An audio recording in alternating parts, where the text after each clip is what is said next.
Okay. While Aimilia is trying to set this up, we're going to go now to within our walls, I mean academia. And before doing so, I would like to say many thanks to Andrea for her help during this research, and to all members of the European group for their support that make me believe again to the notion of collegiality against the neoliberalization of our universities. I will try to read it from the paper and begin with an example. During the end of the 90s, Greek academia was shaken to the core by the burst of a huge economic scandal known as the Pandium University scandal, concerning the embezzlement of 8 million euros by high-rank executives and members of the rectorate of the university. The scandal was highly publicized by the press for various reasons. Firstly, because of the amount of the embezzlement. Secondly, because part of the embezzled amount was donated to the university on a regular basis by, at the time, Prime Minister of Greece, Kostas Simitis. Thirdly, because Pandium University is a publicly funded institution, which means that the embezzled amount was public money. Finally, because of the profile of the offenders, which were high-ranking employees, respected academics, and public figures. But then, doesn't this last point constitute the archetype of the white-collar offenders? What's more, is the Pandium scandal the only scandal in Greek academia? Our main goal is to map an existing distinctive phenomenon that causes social damage, which it discussed in studies of other disciplines, and is in dialectical relationship with social reality, but has not been adequately analyzed as a white-collar type of crime. It is our firm belief that using white-collar crime as an analytical tool in order to examine criminality in academia can be proven quite fruitful as far as social research about academia is concerned, as well as its correlation with criminal and educational policy. For Sutherland, the concept of white-collar crime aims at reforming criminological theory against the tendency to explain crime in terms of individual or social pathology. The genealogy of the concept reveals its dual character. On the other hand, the offender, an individual of respectability and high social status in the context of his occupation, and on the other hand, the organizations that constitute white-collar crime. Furthermore, white-collar crime in academia is action clearly committed for the new university, and I think that you all know what I mean by the new criminology, new university, and not against it. Therefore, acts of omission as well as acts of commission should be included in the definition of the concept. Therefore, we have to document the organizational goals of the new university, which are deeply implicated in the cause of this type of crime. Organizational goals are what they are perceived to be by officials who have been socialized into their organizational way of life and who strive in a highly coordinated fashion to bring about collectively their realization, and not the manifestation of personal motives cast adrift from organizational moorings. In that case, we have to examine the possibility of overlap between white-collar crime in academia and more clear-cut kind of crime, such as organized crime, as Vincenzo has mentioned. What's more, analyzing white-collar crime in academia demands a concrete analysis of the particular type of organization in which the phenomenon is produced, as well as of the relations that are developed between this structure and the agent.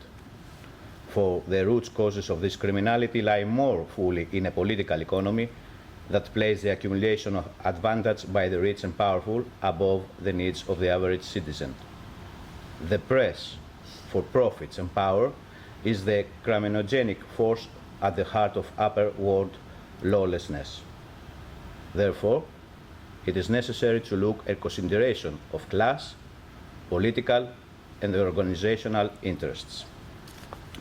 Box, back in '83, has developed some theoretical insights helpful for such a case. For example, anomy, analysis to corporate crime, assuming that all organizations are orientated towards the achievement of a particular goal profit. This defining characteristic, a goal-seeking entity, makes a corporation inherently criminogenic as it necessarily operates in an uncertain and unpredictable environment, such as it's a purely legitimate alternative. From the above, a hypothesis can be inferred. When this contextual uncertainty increases, so the strain towards corporate criminality activity will increase. In that sense, is Greek academia oriented towards the achievement of a particular goal profit?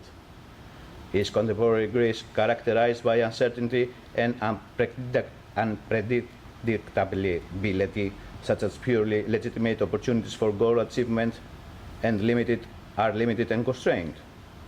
Do university managements make their decisions based on that?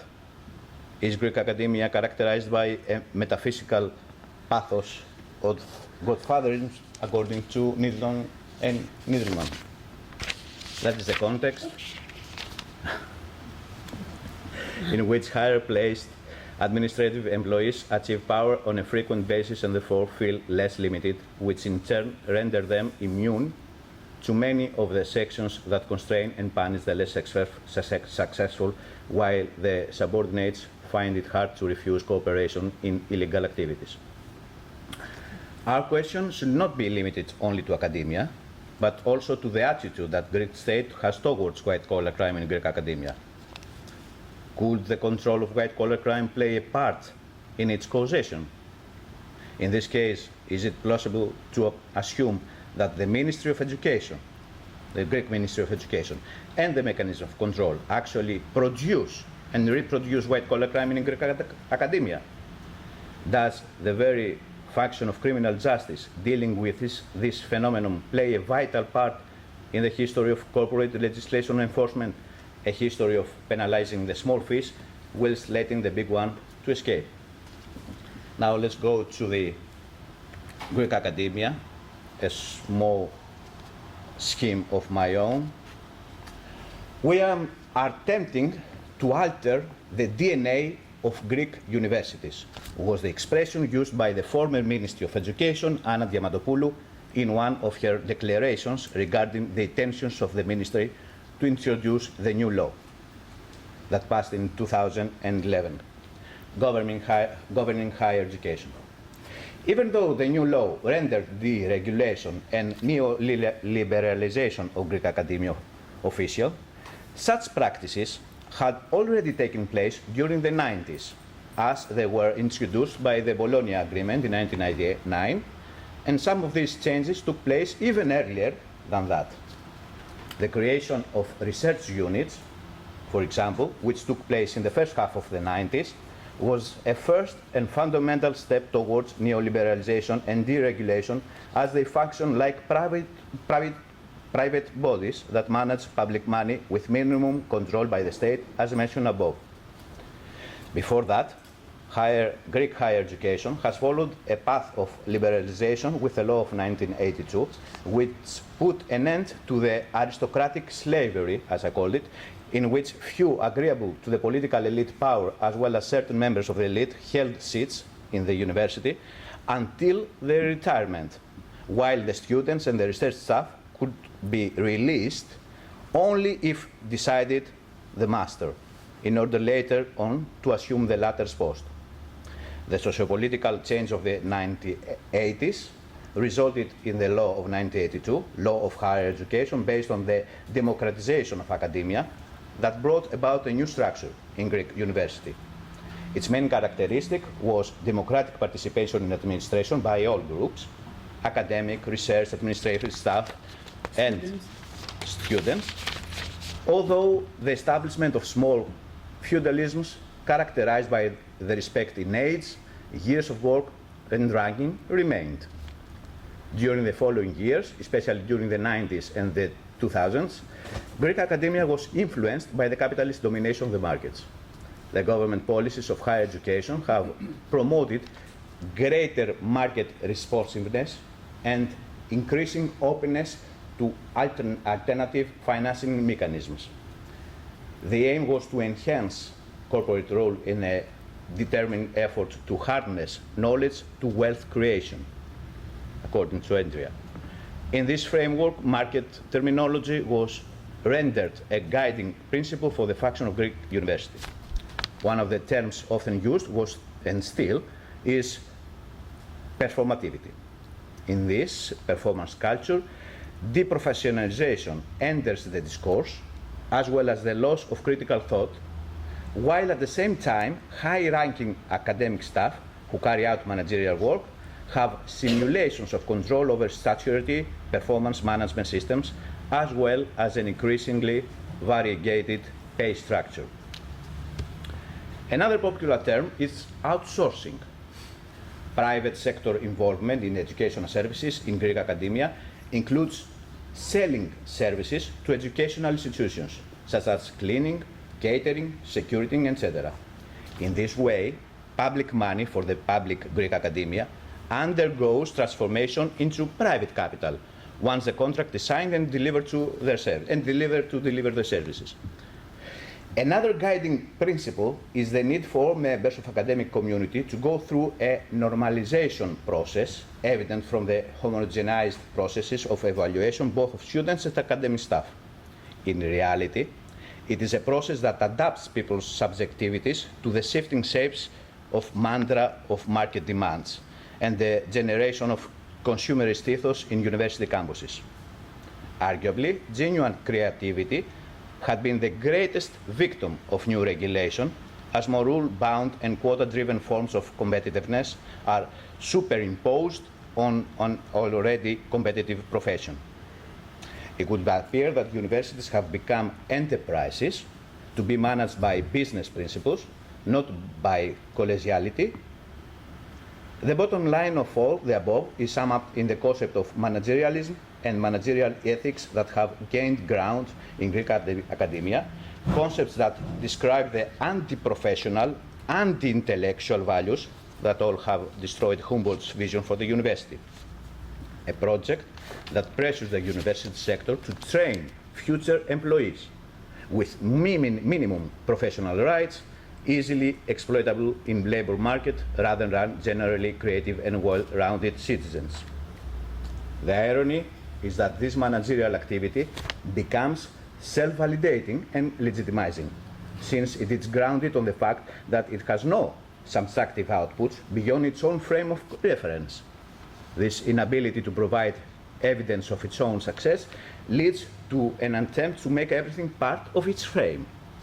The newly introduced legislation, along with the governmental management of the huge economic crisis, are forming a strategy of tidying up and saving of funds. While managerial imperative came to dominate the educational agenda, government policies of higher education focused on the production of docile bodies, members of Greek academia. The creation of such conditions of domination within the life worlds of higher education results in the microphysics of power, aiming at academic staff and reducing it to puppets within the emerging realm of academic capitalism. If you don't accept or you cannot become a puppet, then you become subject of exclusion, as any alternative perspective, practices, possibilities, research, design, teaching, etc., as well as subject of violation of human rights. And let us now see some examples. Okay, yeah, we have some study cases. They are not the only ones, unfortunately. First one is at one university of the periphery. An associate professor is being persecuted and called before the Hellenic Council of State with the accusation that in articles he authored in newspapers as well as in internet sites, he referred to the rector and the vice rectors of the university where he works in a disrespectful manner not worthy of their status. It is the first time since 1943 that an academic is being persecuted due to his political persuasions, which were in opposition to the opinions of the rectorate. The fact of his persecution can be regarded as unconstitutional according to many experts, as it is opposing Article 14 of the Constitution of Hellenic Republic concerning the freedom of the press and the freedom of expression through it. Recently, and this is the most tragic case, another case was completed in court. The case has been widely known in Greece as the Stratos Alexandropoulos case. It is the name and the surname of the hero of this case. Stratos Alexandropoulos was associate professor at the Department of Political Sciences at the University of Crete in 2006. And he was accused of spreading lies regarding the University of Crete by the rectorate of the institution due to his claims for non-meritocratic processes of selection of candidates for the postgraduate course of the department. After he heard about his persecution, he asked to defend himself during the General Assembly of his department, but the head of the department declined his demand. After the end of the assembly, frustrated and disappointed, he went to his office, where a few hours later he was found dead. The cause of his death was heart attack.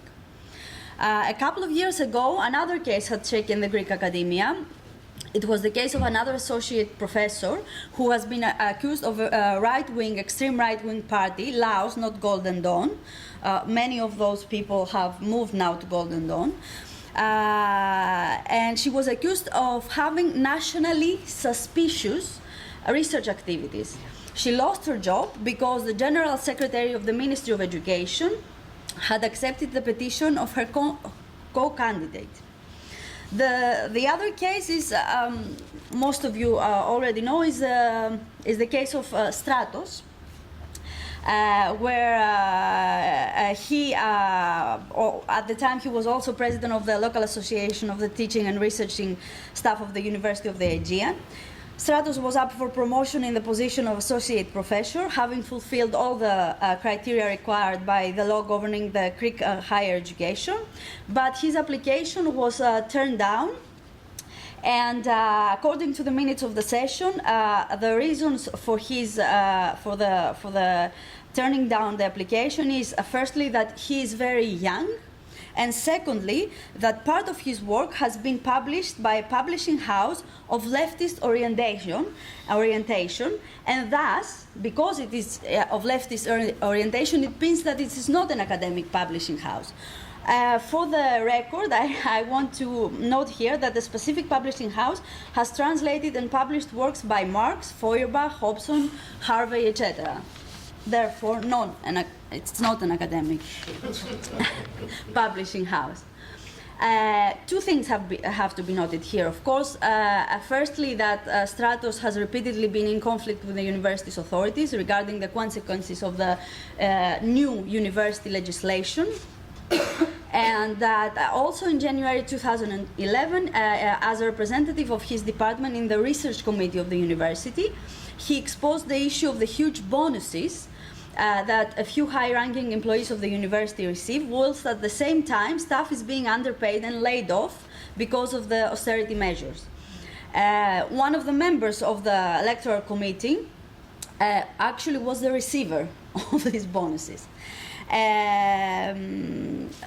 Of course, Stratos took the case to the court and he won, and now September 2nd we have the repeat of his electoral process. Hopefully they will not use the arguments as he is a leftist and young again. We will see. I'm not a leftist anymore. I'm member of the Syriza. Sorry for that. That's true.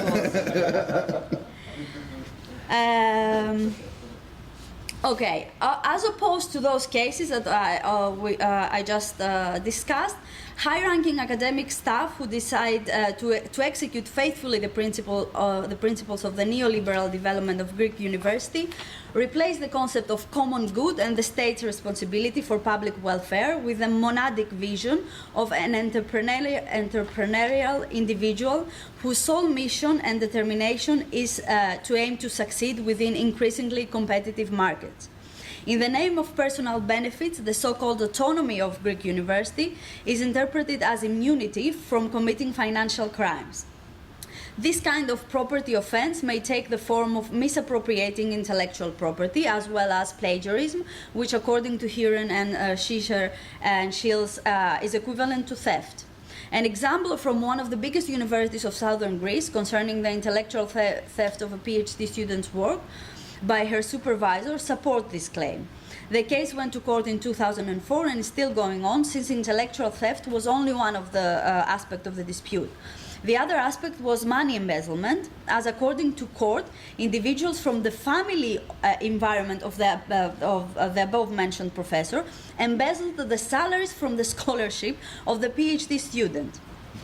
Furthermore, we have an anti-educational behavior by high-ranking academics generated by bureaucratic managerial structures that create a distance from ethical concepts. This is evident in evaluation form of students, administrative assistants, other academics, in hiring protocols and promotion procedures in which negative evaluation, dismissal, and promotion refusal are the actual alternative to forced prostitution of hearts and minds for external funding of administrative obedience. In addition, ethnic, gender, age, class, and ideology prejudice is also part of such processes.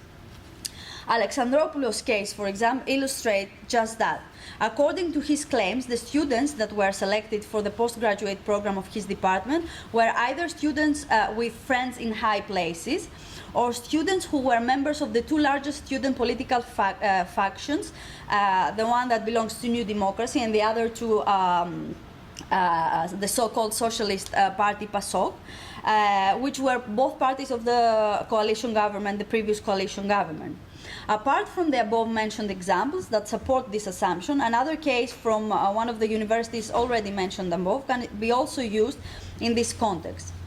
It concerns the declaration of the Union of Adjunct Administrative Staff regarding the sacking of members of the Union and the vague hiring procedures followed by the institutions. And several of these cases also went to court. Moreover, the amount of money that circulates in such publicly funded private bodies, such as the research unit, is quite big. The administrative staff, acting under a managerial ethos that embodies a fragmented vision of social being, seem empty of ethical dimensions and informed by materialist and reductionist opportunism that pays for those who play the game. The above case of the Pantheon, the first study case we mentioned, as well as the cases discussed after that, are only some of other many cases that substantiate this claim. In the context of the economic crisis, the above practices result in continuing and intensifying pressure to find their own resources. Institutions of higher education frequently engage in highly problematic and often unethical partnership with businesses, thereby transforming themselves into and being run like businesses. Similar practices are pertinent as far as the administration of the universities is concerned, to the extent that they have the possibility to implicate themselves in financial scandals. The rest of the academic community either does not know about it, or in case it does, keeps silent due to fear or due to the fact that managerialism produces manipulative communication, a form of communication with which no communication is possible, basically. For example, currently there is an investigation which started in February 2013 from the local district attorney regarding the allocation of public funds and the hiring procedures of a small university of the periphery. Those who know about it, a minority, keep silent, and the rest have only now begun to hear about it 2 years after it happened, due to the fact that the press is focusing on the institution because of another scandal that implicates the rectors who, according to a wider circulation national newspaper, occupies illegally a position in the Greek Open University. You cannot have two positions in public universities. The illegality of this lies in the fact that, according to the law, it is strictly prohibited to rectors, vice-rectors, and deans of universities to occupy any other paid or are paid position outside the university in which they are elected to serve in the above-mentioned positions. This scandal brought media attention, and older media pieces resurfaced. One of them, entitled entitled "Do It Like Pandion," related the case with the Pandion scandal on the grounds that both cases involve the research units, the nature and function of which, as institutions, as discussed above, are at the very heart of this problem. To conclude, how do we explain a phenomenon considerably damaging both for individuals and society, not easily identifiable, whose official confrontation is part of the problem rather than its solution? Firstly, by starting a dialogue illustrating the reality. These case studies that were discussed above illustrate that white-collar crime in Greek academia is directly related to the current structural and organizational culture that exists in higher education, namely neoliberalization, deregulation, the creation of research units, deprofessionalization, consumerist ethos, and managerialism. It is conducted by individuals of respectability and high social status in the upper ranks of academic administration. Victims of this type of white-collar crime are public education, of course, society as a whole, since there is an allocation of public funds to those institutions, and individuals in case of discrimination who do not execute the principles of neoliberal development and are not docile bodies in this new university. Governmental policies, ignorance to the public, and autonomy of the university are obstacles in front of every effort that attempts to face the phenomena. But it is this reality that presses us to view it as a serious problem, generating anger and outrage necessary for the oppressed to forge a plan of social action for social change. Key to such change is the self-awareness of the structural determinants of oppression and social injustice, and the formation of a cohesive political strategy. We may agree that white-collar crimes are embedded and endemic within the capitalist system, but also believe that something good can be achieved and realized in practice. First of all, following Box's recommendation, intense and widespread publicization of this kind of crime could produce a greater public sensitivity within the academia, and this in turn could become the catalyst out of which stronger and tougher enforcement programs blossom. Moreover, in order to be effective, the level of intervention to white-collar crime in academia has to be organizational, aiming at the asymmetric power relationship within academia, as well as new universities' operating procedure. This intervention should be proactive, monitoring operating procedures, research strategies, communication networks, command structures, etc., focusing on recommendations that should be implemented in order to avoid this kind of white-collar crime. As it is generally accepted, a self-monitoring system risks being subject of abuse, and the same risk exists also of self-regulating institutions like Greek universities, to the extent that this characteristic can be used as an excuse for the implementation of authoritarian policies, the perpetration of economic scandals, as well as the institutional oversight of such crimes. A solution could be the creation of monitoring councils concerning the funds of Greek universities, consisted of public officials and not by individuals coming from the market arena, as is the case now, who will be accountable to the wider society. At the end of the day, however, the solution should be structural, aiming at the creation of another university, far from the current criminogenic university corporation, a university that accepts diversity, protects human rights, treats students as citizens and not as customers, in a wider social framework of democracy with means of production and distribution that are socialized. Thank you. Socialism. Thank you.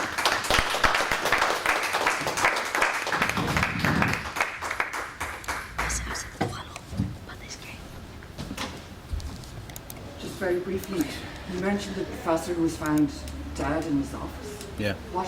I missed what happened. Nothing. Everyone involved, they were found innocent. So he had a heart attack or something? Or? Yeah. He asked to defend himself. The General Assembly, the head of the General Assembly of his department said that no, you don't have the right to defend yourself. You are being persecuted and will talk in court. After the assembly was over, he went to his office. He was found dead. We university professors, as everybody knows, against the stereotypes, are sensitive, in fact, deep inside. Are we? Sensitive. His family took the case to court then, and everyone was found innocent.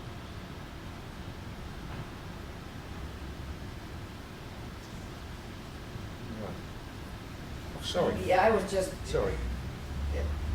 okay. interested in that being a teacher also. What was this anti-educational behavior? Did you say that somebody was? Which There was some case where somebody was accused of anti-educational behavior. Did I hear? the first, I guess, the first That was case. just interesting. Yeah, What was yeah, yeah. defined as Yeah. anti-educational behavior. That was the one who is being actually persecuted because he wrote articles in the newspapers, I think. Yeah, I really don't know. I mean, I He don't wrote something against the rector.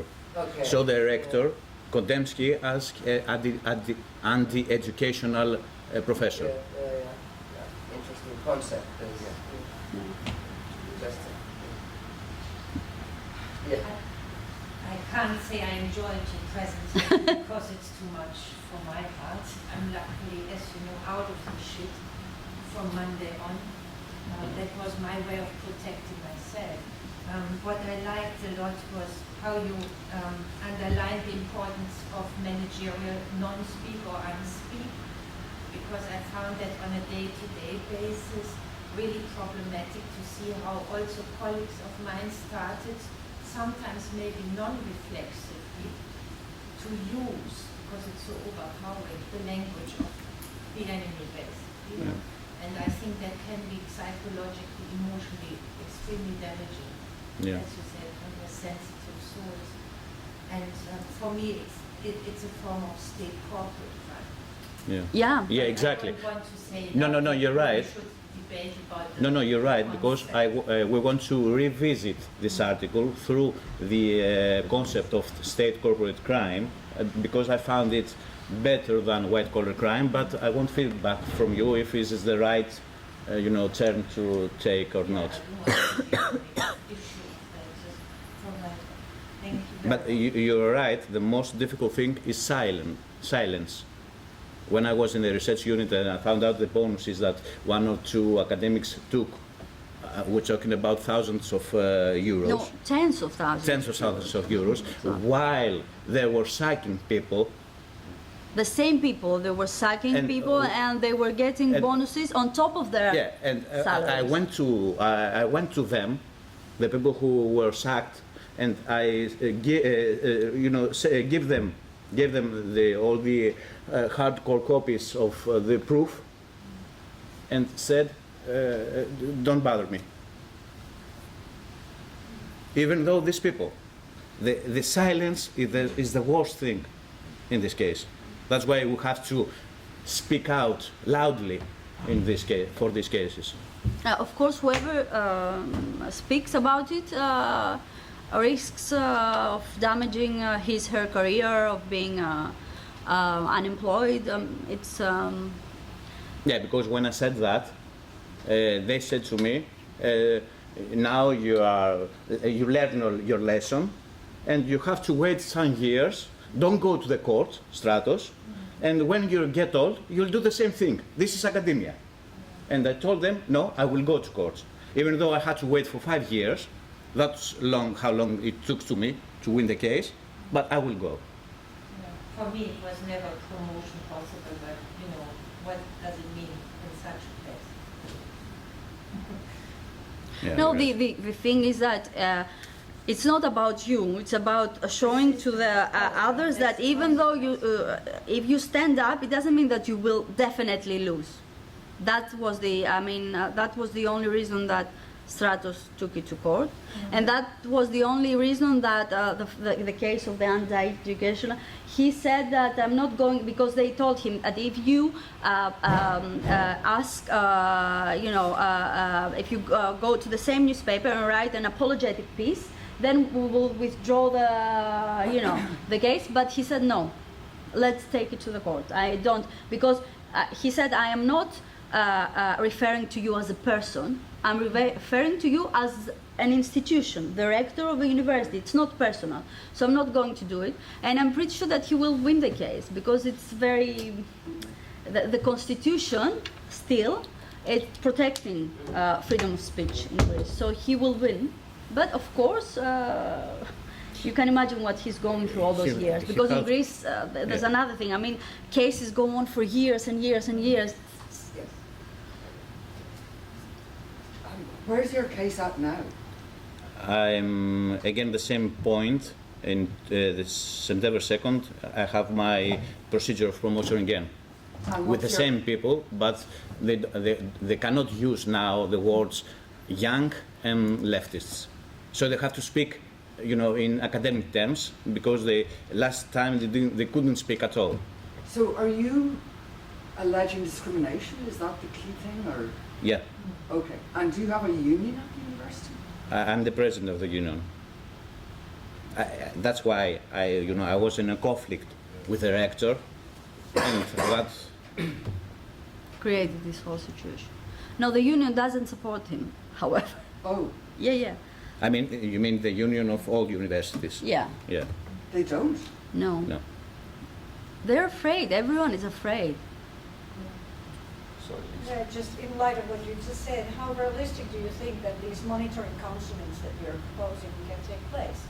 I mean, most of the officials have to play with the same cards as everyone else and, admire the market system. So Yeah. how realistic is that?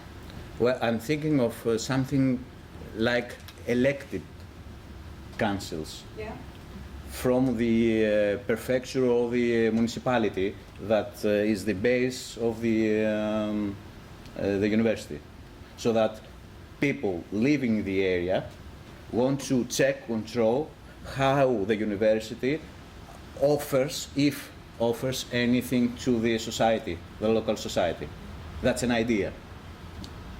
But according to our new law, we have now monitoring councils Okay. appointed by the government. Yeah. And from So do they people work? from the market, from No, the not corporate at all. world. Okay. We don't have, we even don't have a good capitalism in Greece in order to work. Well, one of the reasons that they don't function right now is because the academic community, we didn't accept them. Okay. I mean, there's a very bad relationship between the universities and those boards. Okay. So this is one of the reasons as well. I mean, they In fact, don't- we went to the courts for that, but we lost the case against this council. still they're not legitimated in the universities. I mean, they don't even publicize their meetings because they know that probably students will be outside protesting against them, and so that like ship owners, members of the corporate world in Greece. Nobody wants to see them in the premises of the university. I mean, those people are like, they're funding studies to promote their product. So, it's. Sorry, Lisa. Yeah, sorry. I just want to say I love your idea of an alternative institution. So maybe in the discussion group this afternoon could we talk about that? Yeah, I would like to come, but I am chairing the same time, Ah, okay. so count me in, but I cannot be physically. There. Yeah.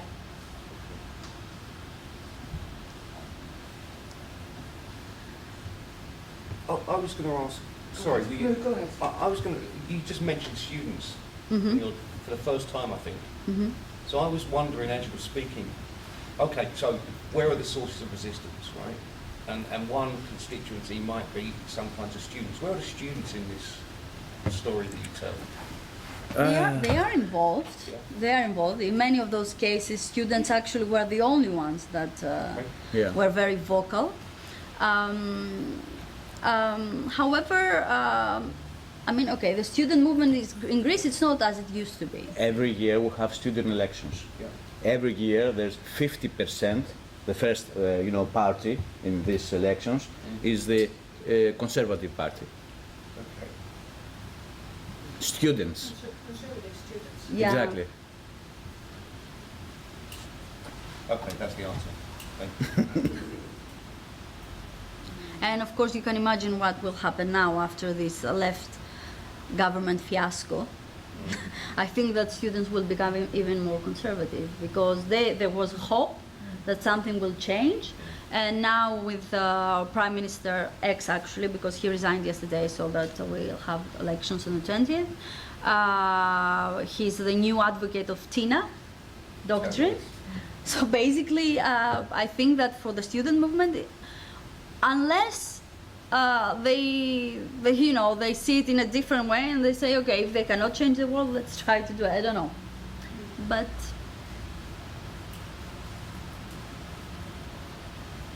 Maybe you want to comment?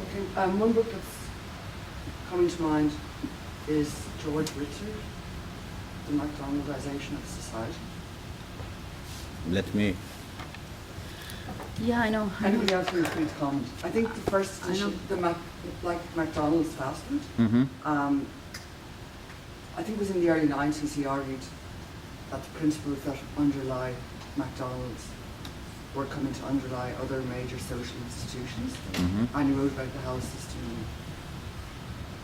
the States and also the education system. Actually, the last conference I came to in Tallinn was 1996. I left Canada and I didn't have a paper at all. I didn't know what to do. I don't want to be really imperialistic, talking about North America or the West. But at the time, it was 2 years since I'd been in the Baltics. And I thought I was out of touch. Like now I realise I wasn't. And when I was in Ireland, it just suddenly struck me. The McDonaldization of crime control was actually Yeah. wrote a paper, and it so happened that my arrival in Tallinn coincided with the opening of the first McDonald's, so I had all the... Yeah. Everybody at that conference had something to say. But anyway, that's just one book that's coming to mind. Another one, and I confess I haven't even read it. I don't recommend books normally that I haven't read.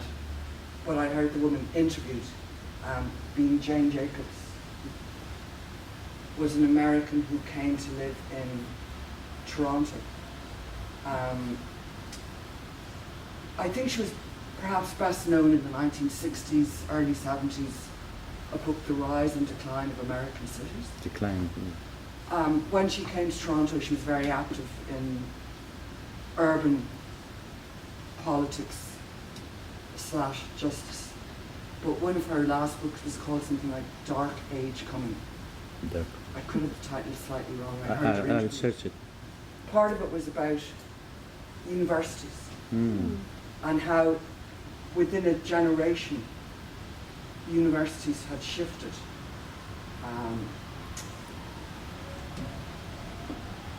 She said universities used to be about education. Now it's all about credentials. And the interviewer said, look, you know a lot of professors, aren't they annoyed at you?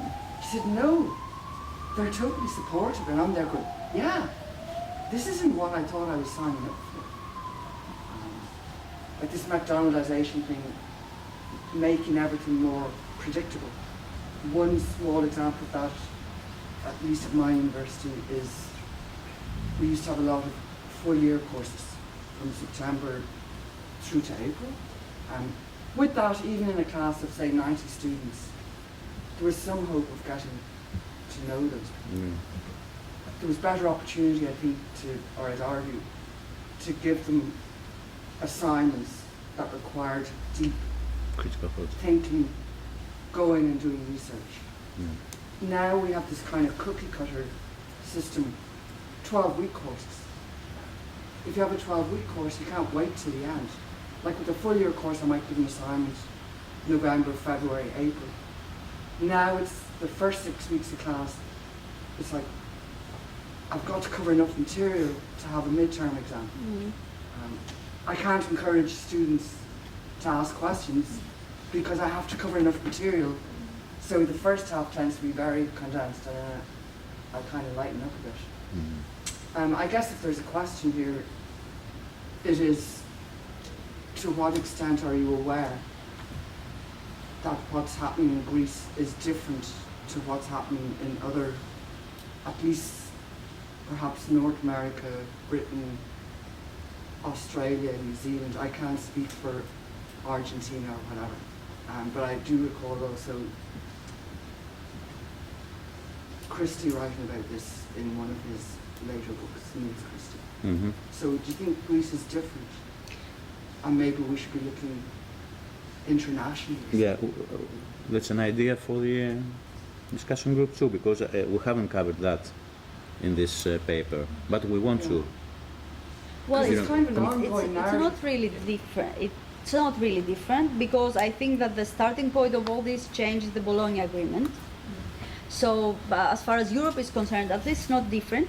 There are some differences, however. In Greece, for example, there are no tuition fees at the There are university. No tuition Tuition. fees at the In Greece. university. Only in postgraduate degrees. However, one of the aims of the new law is to start introducing tuition fees in the undergraduate degrees as well.